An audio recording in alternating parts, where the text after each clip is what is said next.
Hi ನಮಸ್ಕಾರ. ನಾನು ನಿಮ್ಮ ವಿಜಯ ನಾಟೇಕರ್. 2-3 ದಿನಗಳಿಂದ ಸೋಷಿಯಲ್ ಮೀಡಿಯಾದಲ್ಲಿ ನೋಡ್ತಾ ಇದ್ದೀನಿ. ಖ್ಯಾತ ಯೂಟ್ಯೂಬರ್ ಮುಕ್ಳೆಪ್ಪ ಲವ್ ಜಿಹಾದ್ ಅಂತ. ಏನಾಗ್ತಿದೆಯೋ, ಜನಗಳು ಯಾವ ರೀತಿ ದಾರಿ ತಪ್ಪಿಸ್ತಿದ್ದಾರೆ ಅನ್ನೋದು ಗೊತ್ತಾಗ್ತಿಲ್ಲ. ಅದು ಅವ್ರಿಷ್ಟ. ಯಾವನೋ ಒಬ್ಬ ಮಾಡಿದ ಅಂದ ಮಾತ್ರಕ್ಕೆ ಲವ್ ಜಿಹಾದ್ ನಮ್ಮಲ್ಲಿ ಆ ಥರದ. ಈಗ ಸಪೋಸ್ ನೀವು ಅದನ್ನು ಕೈಗೆತ್ಕೋತಿದ್ದೀರಲ್ಲ, ಹಿಂದೂ ಹುಡುಗರು ಎಷ್ಟೋ ಜನ ಮುಸ್ಲಿಂ ಹುಡುಗಿಯರನ್ನ ಮದುವೆ ಆಗಿದ್ದಾರೆ. ಮದುವೆ ಆಗೋದಷ್ಟೇ ಅಲ್ಲ, ಧಾರವಾಡದ ನೇಹ ಕೊಲೆಗೂ ಒಂದು 15 ದಿವಸದ ಮುಂಚೆ ರುಕ್ಸಾನ ಅನ್ನೋ ಒಂದು ಹುಡುಗಿನ ಪ್ರದೀಪ್ ಅನ್ನೋ ಒಬ್ಬ ಹುಡುಗ ಬರ್ಬರವಾಗಿ ಸುಟ್ಟ, ಮಗು ಸಮೇತ ಸುಟ್ಟ ಆ ಹುಡುಗಿನ. ಅದು ಯಾಕೆ ಪ್ರಶ್ನೆ ಮಾಡಲಿಲ್ಲ? ಇದು ನನ್ನ ಪ್ರಶ್ನೆ.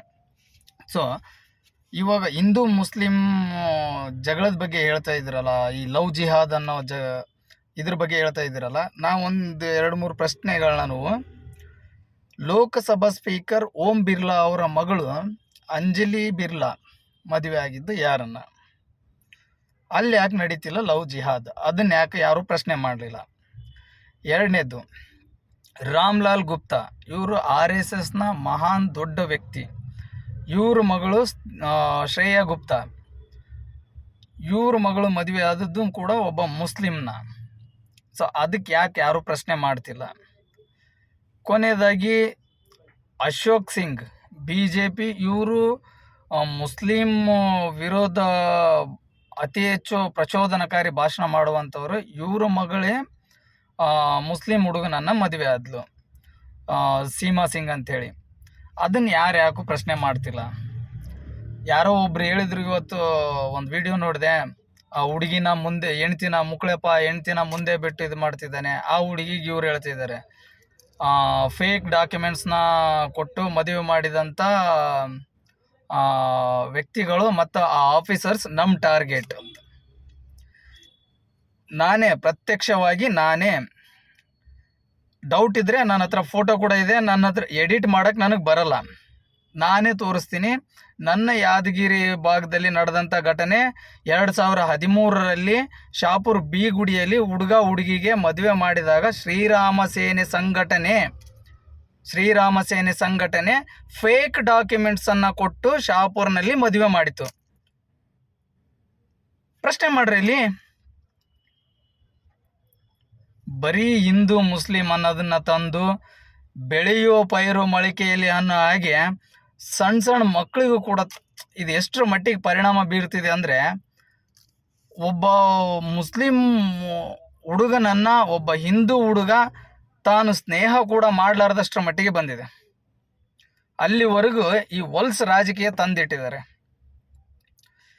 ದಯವಿಟ್ಟು ಹೇಳ್ತೀನಿ, ಯಾರು ಕೂಡ ಈ ಥರದ ಅಪಪ್ರಚಾರಗಳನ್ನು, ಆಕೆಗೆ ಇಷ್ಟ ರೀ, ಅದು ಆಕೆ ಇಷ್ಟ. ಸೊ ಯಾರೋ ಹೇಳ್ದ, ಅಫ್ಘಾನಿಸ್ತಾನಕ್ಕೋ ಪಾಕಿಸ್ತಾನಕ್ಕೋ ಹೋಗ್ತಾರಲ್ಲ, ನನ್ನ ಐಡಿಲಿ ಹೋಗಿ ನೀನು ಅದನ್ನು ಮೆಸೇಜ್ ಮಾಡು, ಅಲ್ಲಿಗೆ ಬಂದು ಕಾಪಾಡಿದ್ರು ಕಾಪಾಡ್ತೀನಿ ಅಂತ. ಅವ್ರಾಯ್ತು, ಅದು ಹೆಂಗೋ ಹೋಗ್ತಾರೆ ಅಂತ ಇಟ್ಕೊಳ್ಳೋಣ. ಅಣ್ಣ, ಒಂದು ಪ್ರಶ್ನೆ, ನಿನಗೆ ಪಾಕಿಸ್ತಾನಕ್ಕೆ ವೀಸಾ ಕೊಡ್ತಾರಾ? ಅವ್ರು ಹೆಂಗೋ ಹೋಗಿದ್ದಾರೆ ಅಂತಲೇ ಇಟ್ಕೊಳ್ಳೋಣ, ನೀವು ಹೋಗಿ ಕಾಪಾಡ್ತೀಯಲ್ಲಣ್ಣ.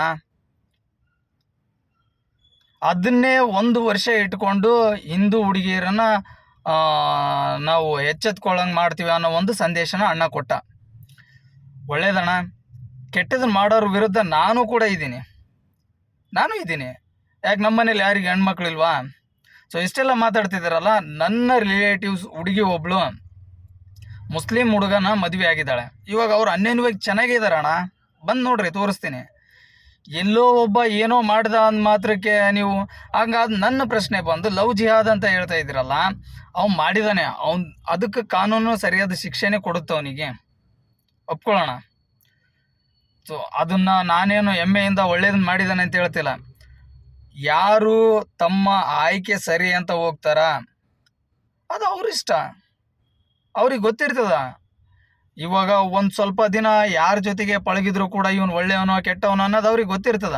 ನೀನು ಹೇಳ್ತೀಯಣ್ಣ ಒಂದು ಮಾತು, ಇವಾಗ ಅವರಿಬ್ಬರ ಮಧ್ಯದಲ್ಲಿ ಗಲಾಟೆಗಳನ್ನು ಉಂಟು ಆಗಂಗೆ ಮಾಡ್ತೀನಿ ಅಂತ ನೀನೇ ನಿನ್ನ ಸ್ಟೇಟ್ಮೆಂಟಲ್ಲೇ ಕೊಟ್ಟಿದ್ಯಾ. ಒಂದೊಂದಾಗಿ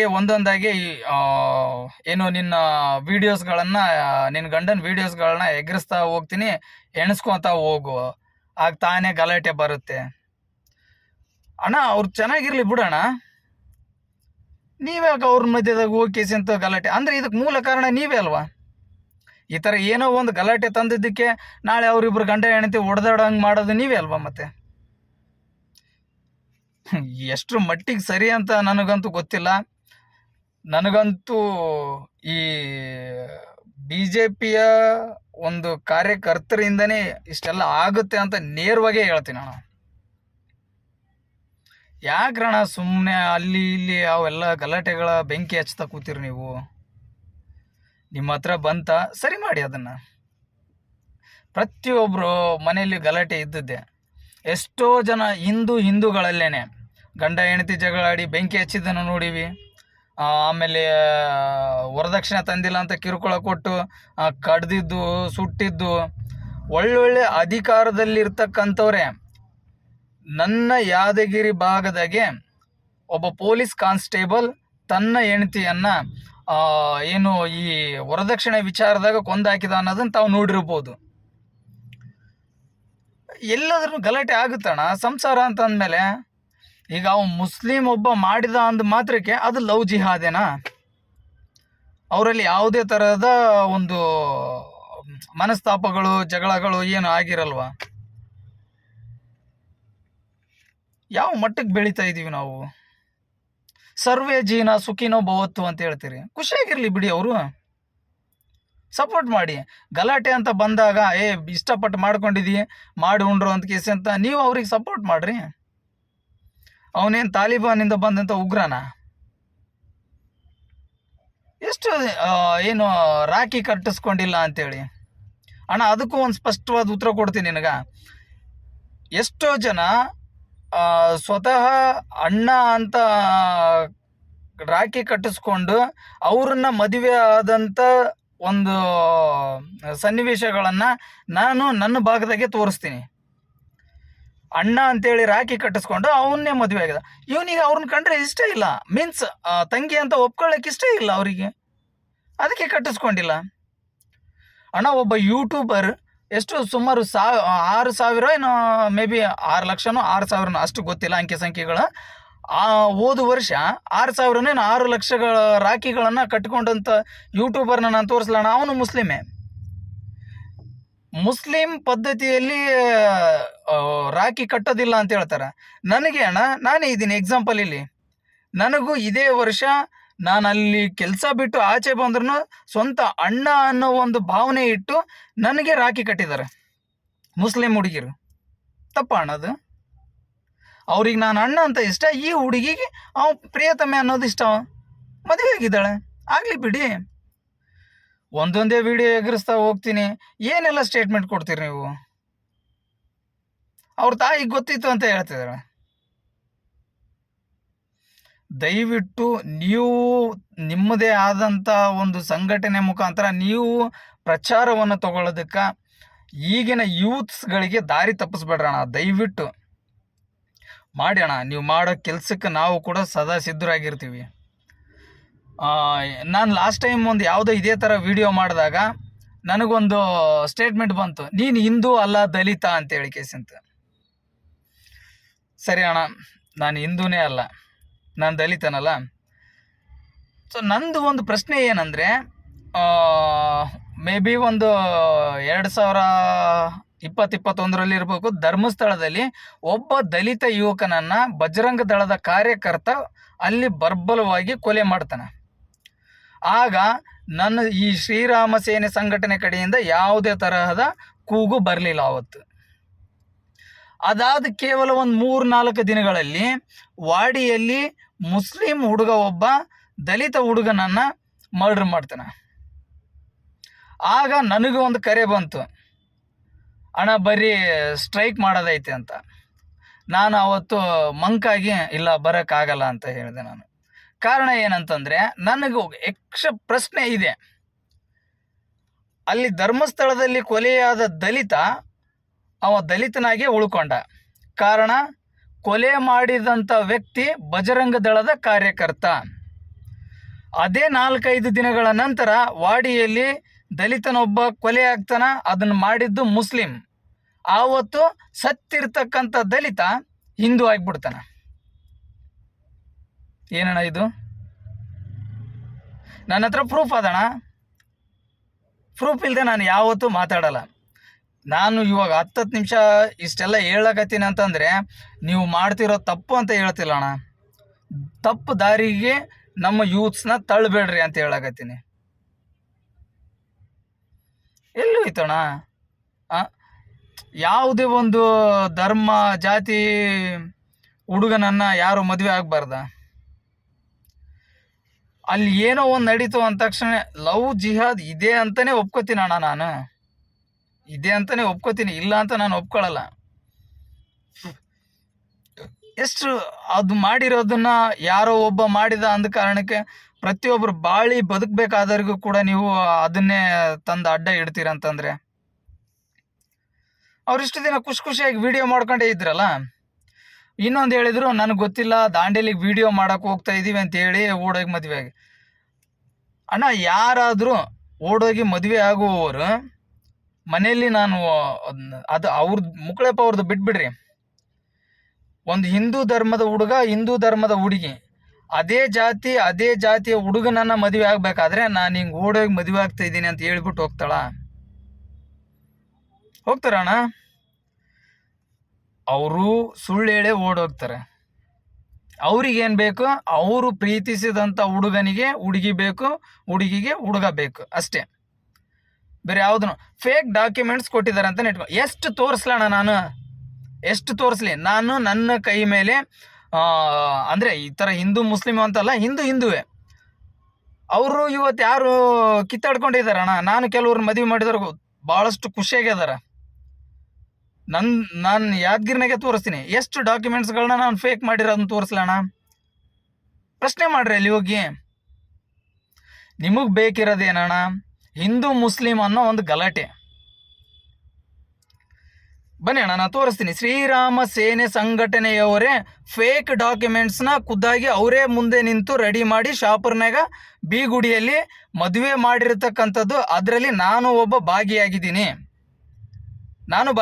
ಅದರಲ್ಲಿ ವಿತ್ ಫೋಟೋ ಪ್ರೂಫ್ ಸಮೇತ ನನ್ನ ಬಳಿ ಅದ. ಇವಾಗ ಅವರು ಮದುವೆ ಆದ್ರೆ ಚೆನ್ನಾಗೇ ಇದ್ದಾರಣ್ಣ, ಅವ್ರನ್ನ ಅಡ್ಡ ತರೋದು ಬೇಡ. ಪಾಪ ಖುಷಿಯಾಗಿ ಇರಲಿ, ಎಲ್ಲಿರ್ತಾರ ಅವರು ಖುಷಿಯಿಂದ ಇರ್ಬೇಕಂತಾನೆ ಪಾಪ ಮದುವೆ ಆಗ್ಯಾರ. ಅವ್ರು ಖುಷಿಯಿಂದ ಇರಲಿ. ಅವರು ಹೋಗಿ ಇವು ಸಣ್ಣ ಮಕ್ಕಳಲ್ಲಿ ವಿಷ ಬೀಜ ಬಿತ್ತೋದು ಬೇಡ್ರಣ್ಣ. ದಯವಿಟ್ಟು ನಿಲ್ಲಿಸ್ರಿ. ನಿಮಗೆ ಆ ಒಂದು ತೊಂದರೆ ಅಂತ ಬಂದಾಗ ಅಲ್ಲಿ ನಾನು ನಿಂತ್ಕೊಳ್ತೀನಿ ಅಣ್ಣ, ನಾನು ನಿಂತ್ಕೋತೀನಿ. ಯಾಕೆ? ನಾನು ಹಿಂದೂ ಅಲ್ವಾ?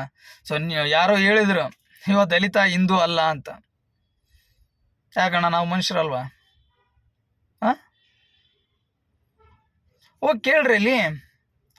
ಇಷ್ಟು ಜನರ ಹೆಸರು ಕೊಟ್ಟನಲ್ಲ ನಾನು. ಲೋಕಸಭಾ ಸ್ಪೀಕರ್ ಅವ್ರ ಮಗಳು ಓಂ ಬಿರ್ಲಾ ಅವ್ರ ಮಗಳು ಮುಸ್ಲಿಂ ಹುಡುಗನ ಮದುವೆ ಆದ್ಲು. ಯಾಕೆ ಪ್ರಶ್ನೆ ಮಾಡಲಿಲ್ಲ? ಅಲ್ಲಿ ಯಾಕೆ ಲವ್ ಜಿಹಾದ್ ಬರಲಿಲ್ಲ? RSSನ ಮಹಾನ್ ವ್ಯಕ್ತಿ ರಾಮ್ಲಾಲ್ ಗುಪ್ತಾ ಅವ್ರ ಮಗಳಣ್ಣ, ಸ್ವಂತ ಮಗಳು, ಅವಳು ಕೂಡ ಮುಸ್ಲಿಂ ಹುಡುಗನ ಮದುವೆ ಆದ್ಲು. ಸೀಮಾ ಸಿಂಗ್, ಇವರ ತಂದೆ ಅಶೋಕ್ ಸಿಂಗ್ ಅವರಂತೂ ಪ್ರಚೋದನಕಾರಿ, ಹಿಂದೂ ಮುಸ್ಲಿಮ್ಗಳ ಪ್ರಚೋದನಕಾರಿ ಭಾಷಣ ಕೊಡುವವರು. ನೋಡಿ ಅಣ್ಣ, ಸ್ವಲ್ಪ ಸೋಷಿಯಲ್ ಮೀಡಿಯಾ ತೆಗೆದು ಸೋಷಿಯಲ್ ಮೀಡಿಯಾದಲ್ಲಿ ಬಂದು ಮಾತಾಡ್ತಿದ್ದೀರಲ್ಲ ಅಣ್ಣ. ನಾನು ಯಾವುದೇ ಥರ ಯಾರಿಗೂ ಹರ್ಟ್ ಮಾಡ್ಬೇಕಂತ ಮಾತಾಡ್ತಿಲ್ಲ. ಸಣ್ಣ ಮಕ್ಕಳುಗಳು ಕೂಡ ಲವ್ ಜಿಹಾದ್, ಮುಕ್ಕಳಪ್ಪ ಲವ್ ಜಿಹಾದ್ ಅಂತ ನಿನ್ನೆ ಹಾಕಿದಂಥ ಕೆಲವು ಸ್ಟೇಟಸ್ ಸ್ಟೋರಿಗಳನ್ನು ನೋಡಿ ನನಗೂ ಸ್ವಲ್ಪ ಹರ್ಟ್ ಆಯ್ತಣ್ಣ. ಆ ಮಕ್ಕಳು ಏನು ತಿಳಿದೇ ಇರೋ ವಯಸ್ಸು. ಲವ್ ಜಿಹಾದ್ ಅಂದರೆ ಏನು ಅನ್ನೋದನ್ನ ಆ ಮಕ್ಕಳಿಗೆ ಹೋಗಿ ನೀವು ಪ್ರಶ್ನೆ ಮಾಡ್ರಿ. ಏನೂ ಗೊತ್ತಿಲ್ಲ, ಅವರಿಗೆ ಏನೂ ಗೊತ್ತಿಲ್ಲ. ಆದರೂ ಕೂಡ ಅವು ಯಾರೋ ಒಬ್ರು ಹೇಳ್ತಾರೆ ಅಂದ ತಕ್ಷಣವೇ ಅದನ್ನು ಕೇಳಿಬಿಡೋದು. ದಯವಿಟ್ಟು ಎಲ್ಲ ಯೂತ್ಸಿಗೆ ನಾ ಕೈ ಮುಗಿದು ಕೇಳ್ಕೊಳ್ಳೋದಿಷ್ಟೇ. ಯಾರಾದರೂ ಒಬ್ಬ ವ್ಯಕ್ತಿ ನಿಮಗೇನಾದರೂ ಹೇಳ್ತಿದ್ದಾನೆ, ಅವನ ಆಕ್ರೋಶವಾಗಿ ಭಾಷಣ ಕೊಟ್ಟು ಹೇಳ್ತಿದ್ದಾನೆ ಅಂದ ತಕ್ಷಣ ಅದನ್ನು ಸಡನ್ಲಿ ತೊಗೋಬೇಡ್ರಿ. ಅದು ಎಷ್ಟರ ಮಟ್ಟಿಗೆ ಸರಿ ತಪ್ಪು ಅನ್ನೋದನ್ನು ಅದನ್ನು ಚಿಕಿತ್ಸೆಗೆ ಒಳಪಡಿಸಿ ತೊಗೋರಿ. ಅದನ್ನು ಎಲ್ಲೋ ಆ, ಅವಿನಾಭಾವ ಸಂಬಂಧದಿಂದ ಇದ್ದಂಥವ್ರು ಇವತ್ತಿನ ದಿನ ಈ ಥರ ಹೊಲ್ಸು ರಾಜಕಾರಣಿಗಳಿಂದ ಒಡೆದು ಚೂರು ಚೂರು ಆಗ್ಲಾಗತ್ತವ. ಈ ಮೊನ್ನೆ ಮತ್ತೆ ಇದು ಬಾನು ಮುಸ್ತಾಕ್ ಅವ್ರದ್ದು ಕೂಡ ನೋಡಿದ್ವಿ. ಮುಸ್ಲಿಂ ಮಹಿಳೆ ಅವನ್ನ ಕರೆಸುವಂಥದ್ದು ಏನಿತ್ತು ಅಣ್ಣ? ದ್ರೌಪದಿ ಮುರ್ಮು ಮುಸ್ಲಿಮ?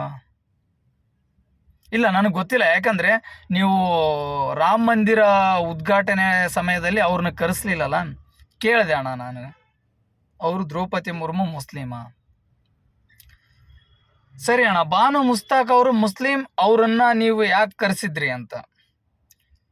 BJP ಸರ್ಕಾರದಲ್ಲಿದ್ದಾಗ ಡಾಕ್ಟರ್ APJ ಅಬ್ದುಲ್ ಕಲಾಂ ನನ್ನ ರೋಲ್ ಮಾಡೆಲ್, ನನ್ನ ಬದುಕಿನ real hero doctor APJ Abdul Kalam ಅವರು ಮುಸ್ಲಿಂ ಅಲ್ವಾ? ಅವ್ರನ್ನ ಕರೆಸಿದ್ರಿ ಅದೇ ಮೈಸೂರಿಗೆ, ಅದೇ ದೇವಸ್ಥಾನಕ್ಕೆ. ನಿಮ್ಮ ಬೇಳೆಯನ್ನು ಬೇಯಿಸ್ಕೊಳ್ಳೋದಕ್ಕೆ ಬೆಳೆಯುವ ಪೈರು ಮೊಳಕೆಯಲ್ಲಿ ಅನ್ನೋ ಹಾಗೆ ಮಕ್ಕಳನ್ನ ಬಲಿ ಕೊಡಬೇಡಿ ದಯವಿಟ್ಟು.